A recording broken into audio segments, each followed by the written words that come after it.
Over the last 3 months, fourth graders at the home of the whales in Tamuning Elementary have been learning about what it's like to make a difference. They were exposed to a myriad of nonprofit organizations, learning about their missions and what they do to help people in our community. Kat Phillips-Uggan.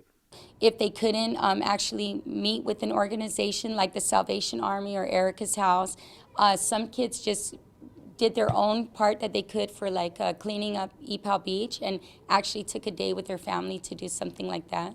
It was all in an effort to learn and reflect about Dr. Martin Luther King Jr.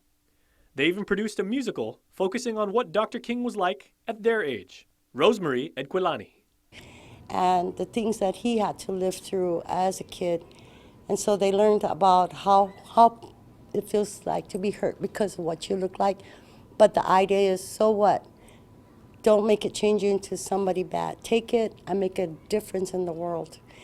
And a lot of these kids, they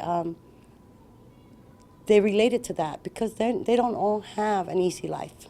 But they saw that this one 10-year-old boy grew up and made a big difference for the entire world. It gave them hope. Dr. King, a leader of the civil rights movement, was murdered on April 4th, 1968. But even in death, he continues to inspire. Teachers Melissa Hernandez and Claire Moreno. What was the nice thing that came out of this whole project is a lot of the kids who normally wouldn't do something like this, they actually felt good within themselves for going out and helping somebody less fortunate than they are.